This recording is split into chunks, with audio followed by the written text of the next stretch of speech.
Assalamualaikum warahmatullahi wabarakatuh. Nama saya Jihan Salina Putristia dari Stikes Akbid Wijaya Husada, Prodi D3 Keperawatan tingkat 2B. Di sini saya akan melakukan praktik tindakan perawatan kolostomi pada anak. Untuk definisinya, kolostomi adalah pembuatan lubang di bagian abdomen atau perut sebagai tempat pembuangan kotoran atau tempat pembuangan feses. Tujuan perawatan kolostomi pada anak yang pertama untuk menghindari terjadinya infeksi, untuk menghindari terjadinya komplikasi, dan untuk membuat rasa nyaman kepada anak. Di sini saya sudah menyiapkan alat-alatnya seperti kolostomi bag, cairan NaCl, ada bak instrumen yang berisi kon berisi kasa, ada kom kosong untuk tempat menaruh NaCl, dan ada gunting kolostominya. Lalu ada kantong kuning, ada handscoon, ada alat ukur stomanya, ada perlak, dan ada pensil. Yang pertama, saya akan melakukan pengkajian identitas klien, komunikasi terapeutik, serta informed consent. Selamat pagi, Ibu.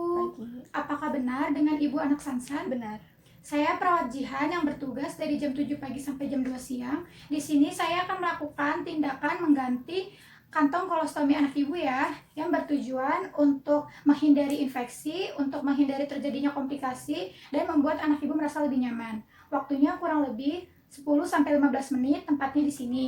Baik ya Bu, saya lakukan tindakannya. Ade, apakah Ade bersedia? Ya. Setelah itu, saya akan menutup sampiran untuk menjaga privasi pasien dan memakaikan selimut. Hati adik. Lalu saya akan mencuci tangan secara 6 langkah.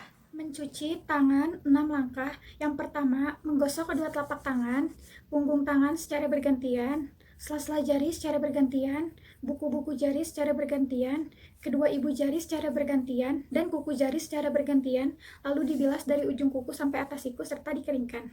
Setelah mencuci tangan, saya akan memakai handscoon.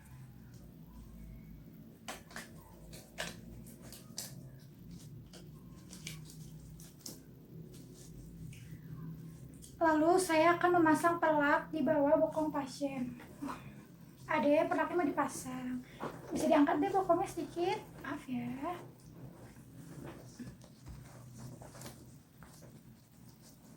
Setelah itu saya akan mendekatkan alat dan kantong kuning. Lalu menuangkan NaCl ke dalam kom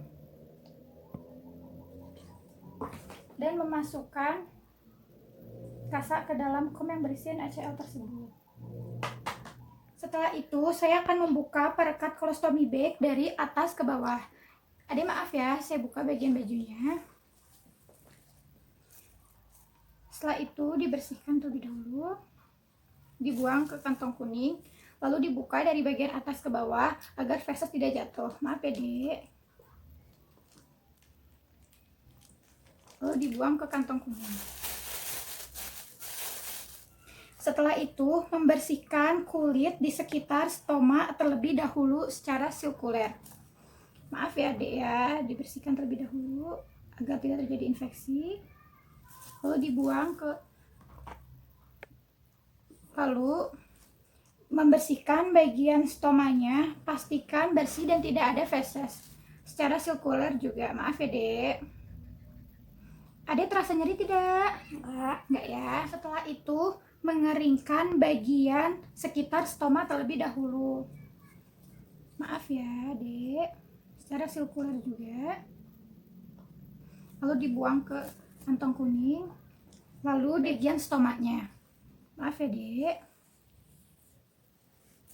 Setelah itu, saya akan mengukur stoma dengan alat pengukur. Yang pertama, menggunakan 15 ml belum cukup. Menggunakan 30 ml belum cukup. Menggunakan 50 ml cukup, pas. Setelah itu, menutup bagian stoma menggunakan kasa saat saya akan membuat pola agar tidak kotor. Setelah itu, membentuk pola di kolostomi bag sesuai dengan ukuran stoma 50 ml. Setelah diukur,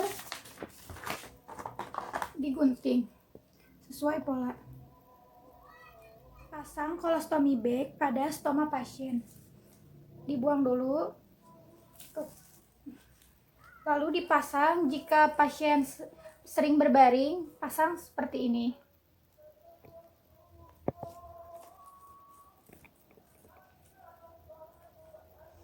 Lalu ditutup. Oke. Setelah itu merapikan alat. Lalu menggulung perlak yang ada di bokong pasien. Maaf ya adek, angkat beda dikit ya, perlaknya mau diambil. Lalu setelah itu merapikan pasien.